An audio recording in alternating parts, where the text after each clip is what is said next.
యేసయ్య నామానికి మహిమ కలుగునుగాక. మీ అందరికీ నా వందనాలు. క్రైస్తవులమైన మనము శకునము చూడవచ్చా? నీవు అధికముగా శకునము చూచినను, అత్యధికమైన కర్ణ పిశాచ తంత్రములను నీవు ఆధారంగా చేసుకునినను, ఆ అపాయములు నీ మీదకి సంపూర్తిగా వచ్చును. యెషయా 47:9. సౌలు రాజును దేవుడు ఎడబాసినప్పుడు, కర్ణపిశాచము గలవారిని ఆశ్రయించినప్పుడు, ఫిలిస్తీన్ల మీదకి యుద్ధమునకు వెళ్ళినప్పుడు ఓటమి పాలై చివరికి మరణానికి ఆహుతయ్యాడు. 1 సమూయేలు 28:15 ఇలా వ్రాయబడింది. ఇశ్రాయేలు ప్రజలు దేవునికి ఇష్టలుగా ఉండకపోయారు గనుక వారిలో ఎక్కువ మంది అరణ్యములో సంహరింపబడిరి. 1 కొరింథీయులు 10:5 ఇలా రాయబడింది. అన్యజనులు అర్పించు బలులు దేవునికి కాదు, దయ్యములకే అర్పించుచున్నారు. అయితే మీరు దయ్యములతో పాలివారవుట నాకు ఇష్టం లేదు. 1 కొరింథీయులకు రాసిన పత్రిక 10:20 రాయబడింది. నీ క్రియలను నేను ఎరుగుదును, నీవు చల్లగానైనను వెచ్చగానైనను లేవు. నీవు చల్లగానైనను వెచ్చగానైనను ఉండిన ఎడల ఈ 2 విధములుగా కాకుండా నులువెచ్చని స్థితిలో ఉంటే గనుక ఆయన నోట నుండి ఉమ్మివేయనై ఉన్నాడు. ప్రకటన గ్రంథము 3:17 ఇలా రాయబడింది. అలాగే యెషయా 47:11, 47:13, 48:4-8 అవి కూడా మీకు చూసినట్లయితే కొన్ని మాటలు మీకు కనిపిస్తాయి.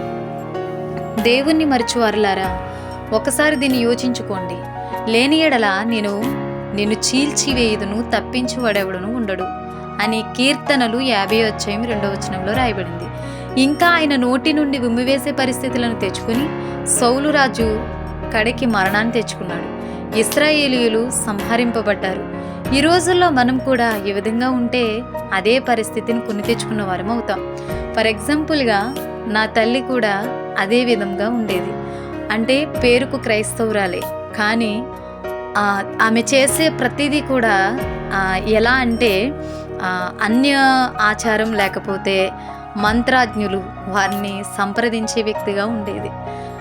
ఆయన దగ్గరికి వెళ్ళి, నా భర్త మా నాన్నగారు కొన్ని సంవత్సరాల క్రితము మమ్మల్ని వదిలేసి వెళ్ళిపోయినప్పుడు మా నాన్నగారు మాతో కలిసి జీవించాలని మా అమ్మ వేలుకు వేలు ఖర్చు పెట్టి, అప్పులు తీసుకుని మరీ ఖర్చు పెట్టి చివరికి ఆవిడ తెచ్చుకునేది ఏంటంటే ఈ బూది తాడులు ఏవో అలా తెచ్చుకున్న మా నాన్న ఏ రోజు కూడా వాటి ప్రభావాన్ని బట్టి ఎప్పుడు ఇంటికి మా నాన్నగారు రాలేదండి. కడికి మా ఇల్లు చాలా సమృద్ధిగా ఉండేది. పాడి పంటలతో తులతూగుతూ చాలా హ్యాపీగా ఉండే ఫ్యామిలీగా మేము ఉండేవాళ్ళం. అనేకులకి ఇచ్చేవారంగానే మేము ఉండేవాళ్ళం.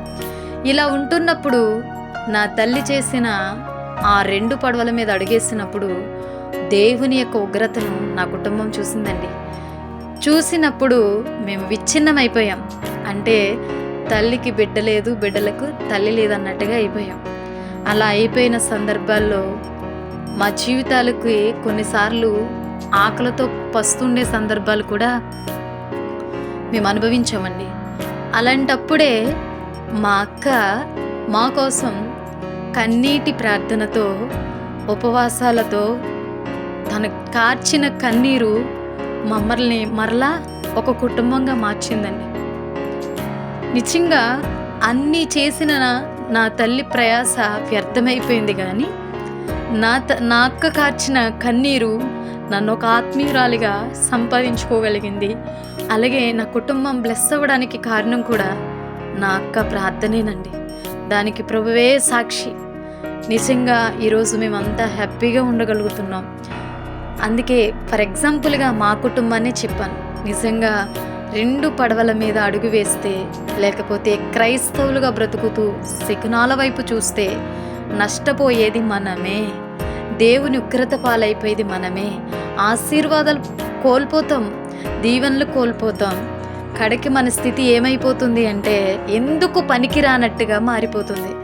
దయచేసి అలాంటి ఆలోచనలు ఎవరైనా ఉంటే, అలాంటి దుస్థితి ఎవరిలోనైనా ఉంటే ప్లీజ్ మార్చుకోండి మీ అభిప్రాయాలు.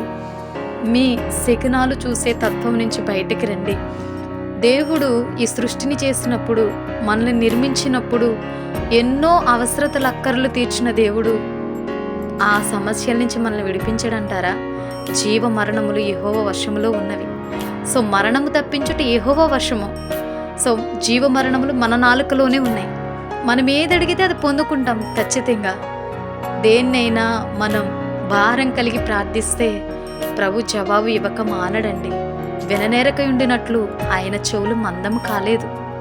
సో అలాంటి దేవుణ్ణి మనం కలిగి ఉన్నాం. సో ఈ మాటలు మీ హృదయంలో ఫలింపచేసి, ఒకవేళ క్రైస్తవులుగా ఉంటూ కూడా శకునాల వైపు చూసేవారికి ఎవరైనా ఉంటే మీరు మార్చబడతారని మిమ్మల్ని బ్రతిమలాడుకుంటూ ఈ మాటలు మీకు అంకితం చేస్తున్నాను. యేసయ్య నామానికి మహిమ కలుగును గాక. అందరికీ ప్రైజ్ ది లార్డ్.